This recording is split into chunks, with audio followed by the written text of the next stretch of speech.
আজিৰ এই অনুষ্ঠানৰ মুখ্য উদ্দেশ্যটোৱেই হ'ল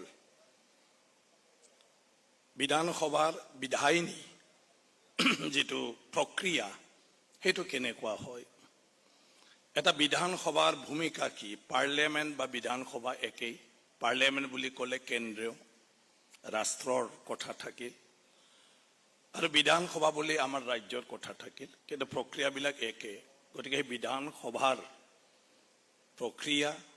আৰু ইয়াৰ পৰিচালনা আৰু ইয়াৰ ভূমিকাটো কি হেইটোৰ ওপৰত এটা আলোচনা বা ইয়াৰ ওপৰত এটা ইন্ট্ৰোডাকশন দিয়াৰ বাবে আৰু আজি আমি যেটো প্ৰেজেন্টেশন দিম অলৰেডি বুকলেট আকাৰত ছপাই দিয়া হৈছে আৰু সবৰ হাতত আছে মইতো ভাবো আৰু প্ৰগ্ৰাম ইমান দীঘল কৰাৰ কোনো দৰকাৰ নাই মানে তাতে গোটেইখিনি কথা আছে গতিকে এই কথাবিলাকে প্ৰেক্টিকেলত একচুয়ালি বিধানসভা কেনেকুৱা পৰিচালনা হয় মানে তাৰ কাৰ্যবিলাক আৰু ইয়াৰ ভূমিকাটো কি সব তাতে স্পষ্ট পাব ইয়াৰ পলিটিক্যাল সায়েন্সৰ ষ্টুডেন্টস আছে বহুত ডাঙৰ কিতাপ পঢ়িও কিছুমান কথা যেটো নাপায় কনফিউজন হৈ থাকে এই সৰু বুকলেটখনত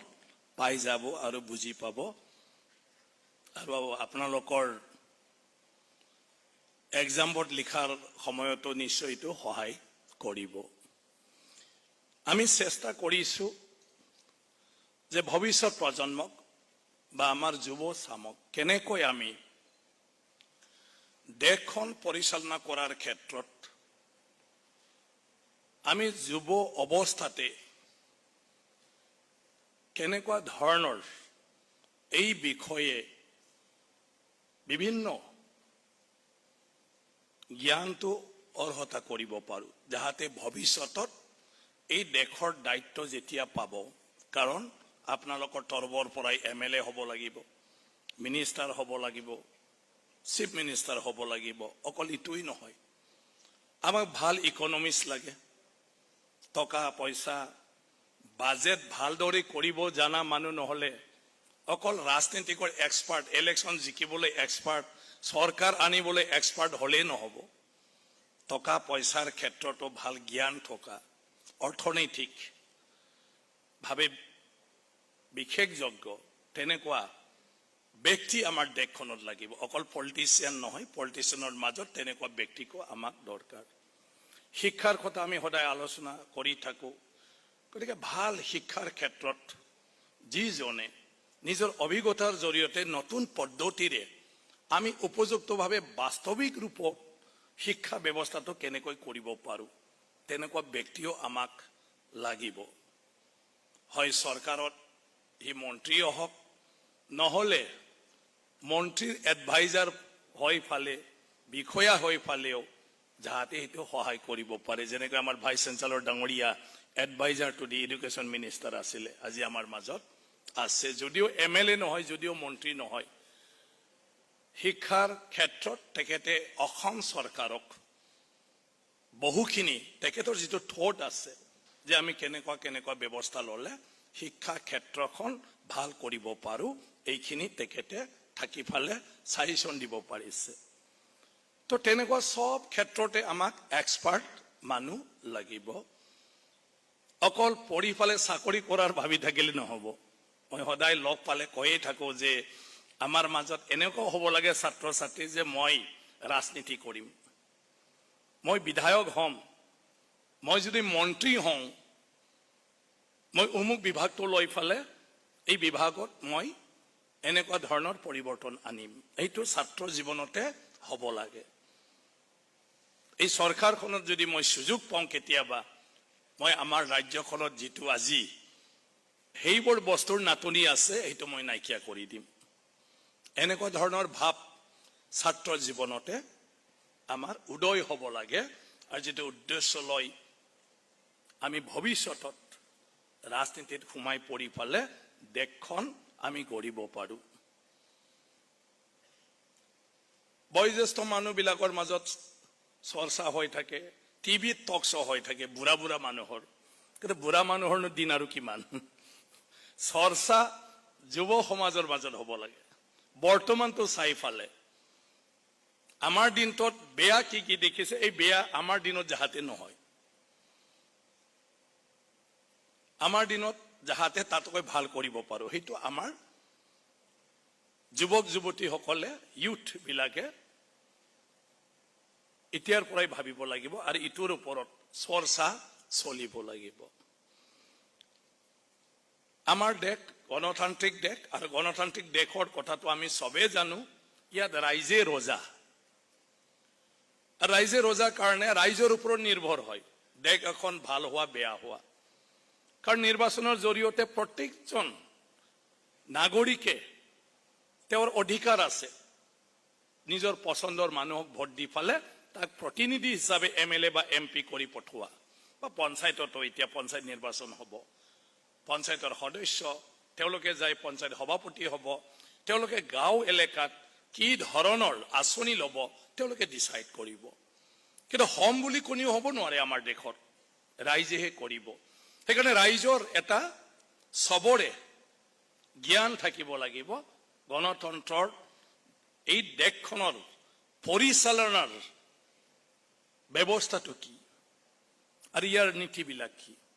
তো নীতিটো সিম্পল যে ৰাইজে ভোট দিলে বিধায়ক হৈ আহিলে ৰাজ্যখনত বিধায়ক একলগ হৈ ফালে এজন নেতা পাতিলে এই নেতাজন মুখ্যমন্ত্ৰী হল আৰু এই নেতা মুখ্যমন্ত্ৰীজনে নিজক সহযোগ কৰিবৰ কাৰণে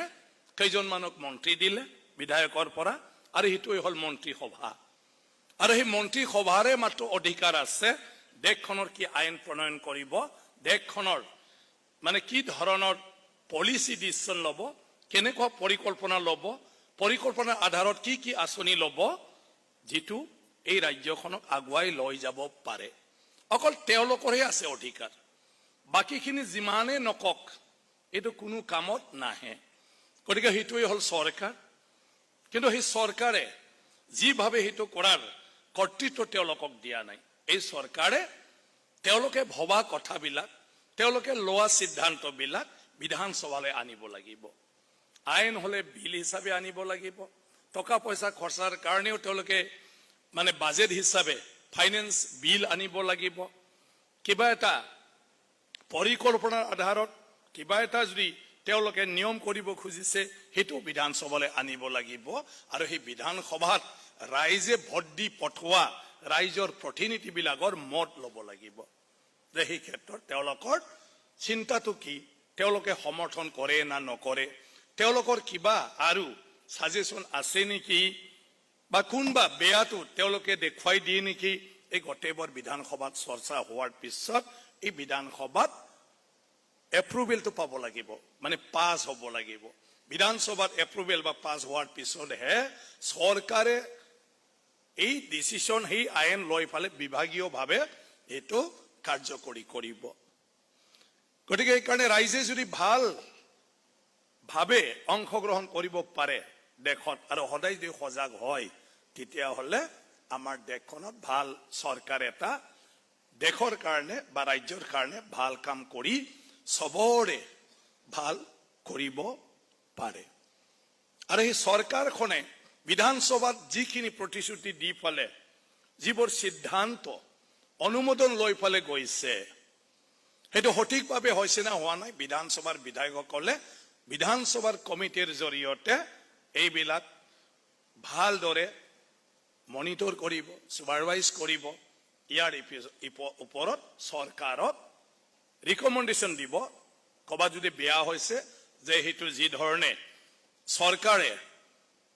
কিছুমান নিয়ম নীতিৰ মাজেৰে কৰাৰ কথা কৈছিল বা যেটো কথা কৈছিল সেই মতে হোৱা নাই এটো হয়তো চাই ফালে ইমিডিয়েটলি যদি ব্যৱস্থা নলয় তেতিয়া হলে যেটো উদ্দেশ্যত পাৰপাছত হেতু কৰিছিল তেনেকুৱা নহব আৰু চৰকাৰে লগে লগে হেতুৰ ওপৰত একশন ল'ব পাৰিব গতিকে বিধানসভাৰ ভূমিকাটো বহুত ডাঙৰ ভূমিকা বিধায়কসকলৰ ভূমিকাটো খুব ডাঙৰ ভূমিকা আৰু সেই বিষয়ে আমাৰ যুৱচামে আমাৰ ছাত্ৰ ছাত্ৰীসকলে এতিয়াৰ পৰা জানাটো ভাল জানিব লাগে অকল এমএলএ হবৰ কাৰণেহে জানিব লাগে হেতু নহয় MLA মন্ত্ৰীবিলাকৰ কাম কাজৰ ক্ষেত্ৰতো যাহাতে মাজে সময় ইয়াৰ ওপৰত বক্তব্য ৰাখিব পাৰে, কিবা এটা দেখাটো ক'ব পাৰে, চিষ্টেমটো জানিলেহে ক'ব পাৰিব, নাজানিলে ক'ব নোৱাৰিব। তো এইটোৰ কাৰণে আমি চেষ্টা কৰিছোঁ অসম বিধানসভাই যে আমি আমাৰ ছাত্ৰ ছাত্ৰীসকলক লৈ পালে, ইউনিভাৰ্চিটি কলেজৰ ছাত্ৰ ছাত্ৰীসকলক লৈ পালে আমি বিধানসভাৰ ভূমিকাৰ বিষয়ে আৰু ইয়াৰ কাৰ্যপ্ৰণালীৰ বিষয়ে কিছু সবকে আমি অলপ মানে জনাই দিম। আৰু সেই হিচাপে আজি গুৱাহাটীৰ ষ্টুডেণ্টছখিনিক লৈ সেই অনুষ্ঠানটো কৰিছে। ভৱিষ্যতত আমি অন্য ডিব্ৰুগড় বা কোকৰাঝাৰ তাতেও আমি কৰিবলৈ হাতত লৈছোঁ, যাহাতে বহুখিনি ষ্টুডেণ্টছক আমি বিধানসভাৰ কাৰ্যপ্ৰণালীৰ বিষয়ে জনাব পাৰোঁ।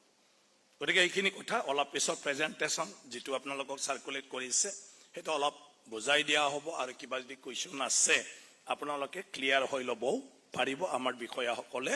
সকলো ইয়াতে থাকিব। গতিকে এইখিনি কৈ পুনৰবাৰ সকলোকে মই ধন্যবাদ জ্ঞাপন কৰিছোঁ, আৰু এইখিনি কৈ মই মোৰ বক্তব্য সামৰণি মাৰিছোঁ। ধন্যবাদ।